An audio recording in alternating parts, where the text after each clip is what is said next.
हमें हमारे क्वेश्चन में हमें 3m और 3m+1 की फॉर्म में लिखना है। हमें पता है कि 3 जो है वो दोनों में कॉमन है, मीन्स हमें b को रिप्लेस करना है, किससे?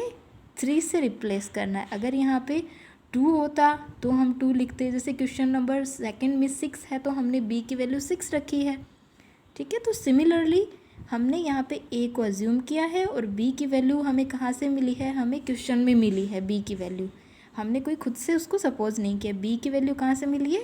क्वेश्चन से, ठीक है। अब हमें फोकस करना है q और r पे। हम q के बारे में नहीं जानते, लेकिन हमें r का रिलेशन पता है b के साथ कि r की जो वैल्यू है वो b से कम होती है हमेशा और ग्रेटर देन इक्वल्स टू 0 होती है, ठीक है। तो r की वैल्यू हो गई greater than equals to 0 and less than b, और b की वैल्यू कितनी है? 3 है। तो r की वैल्यू आ गई हमारे पास 3, 0 से इक्वल है तो 0 भी हो सकती है, 1 भी हो सकती है, 2 भी हो सकती है, 3 नहीं हो सकती क्योंकि 3 से लेस देन है, ठीक है। तो हमें a की वैल्यू हमें फाइंड करनी है, b की वैल्यू हमारे पास 3 है, we don't know about q and we know the values of r। तो r की हमारे पास 3 वैल्यूज़ हैं। ये तीनों वैल्यूज़ जो है वो हम इस इक्वेशन में पुट करेंगे तो हमें a की भी कितनी वैल्यू मिलेंगी? 3 वैल्यूज़ मिलेंगी। r की वैल्यू 0 रखी तो a equals to 3q + 0, r की value 1 so 3q + 1 and r की वैल्यू 2 रखेंगे तो 3q + 2, ठीक है। तो ऐसे हमें a की भी 3 वैल्यू हमें पता चल गई, ठीक है। उसके बाद हमें a की वैल्यू थोड़ी फाइंड करनी है, हमें तो कोई भी इंटीजर का क्या करना है? स्क्वायर करना है। We have to find a square, ठीक है। तो हम जो हमारे पास a की 3 वैल्यूज़ हैं उनकी हम क्या करेंगे? स्क्वायर करेंगे। तो देखो a की स्क्वायर करेंगे when a equals to 3q, so 3 की स्क्वायर होगी 9 एंड q स्क्वायर। लेकिन हमें स्क्वायर जो है वो आंसर में स्क्वायर थोड़ी मांग रहा है। जब भी प्रूव करने वाले क्वेश्चंस आते हैं हमें फोकस करना है किस पे? आंसर पे। आंसर क्या है हमारा? या तो 3m है या फिर 3m+1 है। मीन्स हमारे पास जो भी स्क्वायर करने के बाद आंसर आ रहा है उसको हमें इन दोनों आंसर में क्या करना है? कन्वर्ट करना है, ठीक है। 9 आ रहा है यहाँ पे, लेकिन हमें आंसर में 9 नहीं चाहिए, हमें आंसर में क्या चाहिए? 3 चाहिए। मैंने 9 के फैक्टर कर दिए 3 × 3, ठीक है। क्यू स्क्वायर से हमें कोई प्रॉब्लम नहीं है क्योंकि क्यू स्क्वायर क्या है? कोई इंटीजर ही है, और यहाँ पे भी m क्या है? कोई इंटीजर है। तो 3 को मैंने अलग रख लिया। क्यों रखा अलग? क्योंकि 3 हमारे आंसर में था, 3q² हमारे आंसर में नहीं था, तो उसको मैंने किससे रिप्लेस कर दिया? m से, ठीक है। तो 3 की जगह 3 आ गया और 3q² की जगह मैंने क्या लिख दिया? m लिख दिया। तो आंसर आ गया ना 3m।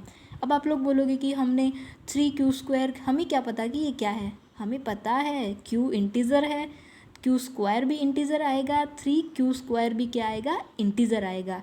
तो इसको हम किसी एक इंटीज़र से क्या कर सकते हैं? रिप्लेस कर सकते हैं। और आंसर में m था तो हमने 3q² की जगह क्या लिख दिया? m लिख दिया। ये तो तब है जब हमारे पास a इक्वल्स टू है 3q। सेम प्रोसेस है, आगे भी तुम लोग देखते ही समझ जाओगे। आगे हमें जब a की वैल्यू हमारे पास 3q+1 है तब हमें क्या करना है? स्क्वायर करना है। a² ब्रैकेट की स्क्वायर हम ओपन करेंगे, सो 9q² + 6q + 1 आएगा।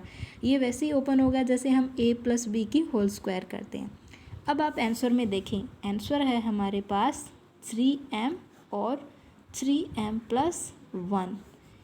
यहाँ पे इसमें और इन दोनों आंसर्स में क्या सिमिलरिटी है? इससे आप कौन सा आंसर ला सकते हैं? देखो यहाँ पे भी +1 है, यहाँ पे भी +1 है, तो चांसेस बनते हैं कि हम इस पार्ट को हम कन्वर्ट कर सकते हैं इस आंसर में। +1 है, यहाँ पे भी +1 है, तो हमें +1 के साथ कोई भी प्रॉब्लम नहीं है, उसको एज इट इज़ रखो। इसके साथ हमें प्रॉब्लम है, इसको हमें किस में कन्वर्ट करना है? 3m में हमें इसको कन्वर्ट करना है, ठीक है। आंसर को मैच करते जाओ, मैं कुछ भी नहीं कर रही हूँ, हम सिर्फ आंसर ला रहे हैं, ठीक है। 3 हमने कॉमन ले लिया, हमें पता है 9 और 6 में से 3 फैक्टर है तो 3 कॉमन आ गया। रिमेनिंग पार्ट्स हम लिखेंगे 3q² + 6 में से 3 को कॉमन लिया तो 6 2q। और इसकी जगह हमने क्या लिख दिया, m लिख दिया, क्योंकि हमें आंसर में 3 भी चाहिए, हमें ये नहीं चाहिए, इसकी जगह हमें क्या चाहिए, m चाहिए, तो 3m+1। हम ऐसा क्यों कर रहे हैं, क्योंकि ये भी क्या है, एक इंटीज़र है, और इस टोटल इंटीज़र की जो एक्सप्रेशन है उसको हम किसी एक इंटीज़र के फॉर्म में भी लिख सकते हैं, क्योंकि इसको सोल्व करोगे तो भी तो एक नंबर ही आएगा ना। ठीक है, सो आंसर आ गया 3m+1। सेम ऐसे ही जब a की वैल्यू 3q+2 है तो आप लोग करके देखना, ये भी आप लोग कर सकते हो, आराम से कर सकते हो। बस यहाँ पे 2 की स्क्वायर 4 आएगी, लेकिन आंसर में कहीं भी 4 नहीं है, 1 है, तो हमने 4 को 2 पार्ट्स में डिवाइड कर लिया, क्या 3+1, +1 को रखना है और बाकी में हमें 3 को कॉमन लेना है, और जो ब्रैकेट के अंदर आएगा उसको आपको m लिखना है। So that is very easy. आप लोग वीडियो को बार बार देखो, समझो इसको, और आंसर को ध्यान में रखते हुए हमें इस क्वेश्चन को सोल्व करना है। ठीक है।